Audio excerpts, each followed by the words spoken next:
महायुतीचे मंत्री उदय सामंत आपल्यासोबत आहेत। सर, आज उद्धव ठाकरेंनी मुख्यमंत्र्यांची भेट घेतली देवेंद्र फडणवीसांची, याच्यावरून आता राजकीय चर्चा सुरू झालेल्या आहेत। तुम्ही कसं बघता या भेटीमागे? मी काहीच भेटीमागे बघत नाही। विरोधी पक्षाचे पक्षप्रमुख जर राज्याच्या मुख्यमंत्र्यांना भेटतात तर हा लोकशाहीतला एक भाग आहे। आपल्या लोकशाहीमध्ये, आपल्या संविधानामध्ये भारतरत्न डॉक्टर बाबासाहेब आंबेडकरांनी काय लिहून ठेवलं आहे की व्यक्तीला व्यक्ती स्वातंत्र्य आहे, भाषण करण्याचं स्वातंत्र्य आहे, भेटण्याचं स्वातंत्र्य आहे, बोलण्याचं स्वातंत्र्य आहे। त्या भेटण्याच्या स्वातंत्र्यामधनं जर दोघांची भेट झाली असेल तर त्याला राजकीय स्वरूप देण्याची काय आवश्यकता आहे असं मला वाटत नाही।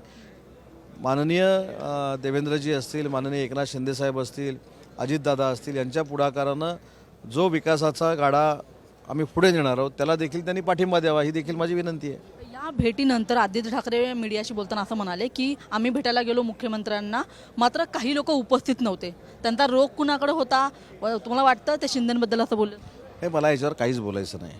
मला असं वाटतं की कोण कोणाला भेटते आणि कोण कोणाला भेटायचं नाही किंवा कोणाला जाणीवपूर्वक भेटायचं नाही, हा देखील एक लोकशाहीतला भाग आहे।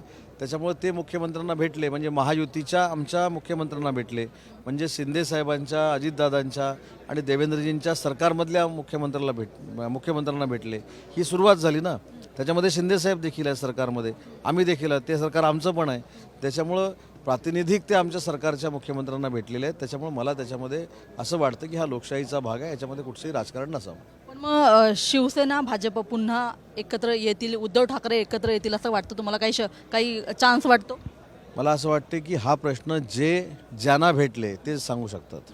जे भेटले त्यांना हा प्रश्न विचारा की ते भाजपबरोबर युती करणार आहेत काय, आणि ज्यांना भेटले त्यांना विचारा ते तुमच्यासोबत येणार आहेत काय। मी त्याच्यावर कसं बोलू शकतो? दुसरा एक महत्त्वाचा प्रश्न होता की आता मंत्रिपदावरून नाराजी नाट्य सुरू आहे। छगन भुजबळ यांनी उघडपणे आपली नाराजी जाहीर केलेली आहे। त्याच्यानंतर एक अशी चर्चा सुरू झालेली आहे की भाजप महत्त्वाची जी खाती आहे ती स्वतःकडे ठेवणार आहे, जसं नगरविकास, गृह, अर्थ अशी जी खाती आहे ती स्वतःकडे ठेवणार आहे आणि मित्र पक्षांना इतर जी खाती ती दिली जाणार आहे।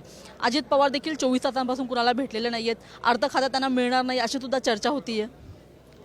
मी सकाळीच एक असं पत्रकार परिषद घेत असताना सांगितलं की मी मंत्री म्हणून आता एक निवेदन माननीय मुख्यमंत्री देवेंद्रजी फडणवीस साहेबांना देणार आहे, कारण उदंड सूत्र झालेली आहेत। आता सूत्रांची बातमी आहे की देवेंद्रजींना अर्थ खातं पाहिजे, दुसरी बातमी आहे की आम्हाला गृह खातं पाहिजे, अजितदादा अर्थ खातं नाही म्हणून चर्चेला उधाण आलेलं आहे।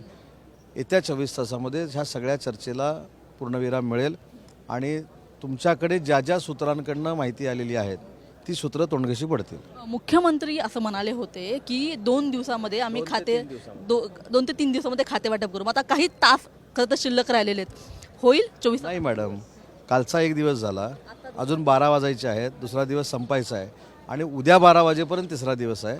त्याच्यामुळे तुम्ही निश्चिंत राहा, उद्या 12 वाजायच्या अगोदर खाते वाटप होईल। खाते वाटपावरून महायुतीमध्ये कोणताही वाद नाहीये, नाराजी कोणाची नाही, कसलाही वाद नाही, हे तुम्हाला 24 तासाच्या आत कळेल। तर मुख्यमंत्र्यांनी जो वेळ दिलेला आहे त्याला अजून पुढे काही तास शिल्लक आहेत आणि त्याच्यामुळे पुढच्या काही तासामध्ये सगळं चित्र स्पष्ट होईल, कोण नाराज आहे किंवा काय वाद आहे याच्यावर सुद्धा पडदा पडेल असं सुद्धा जी एक स्पष्टीकरण आहे ते सुद्धा उदय सामंत यांनी आपल्याशी बोलताना दिलेलं आहे। कॅमेरामन रोहित शिगवणसह मी रुपाली बडवे, साम टीव्ही, नागपूर।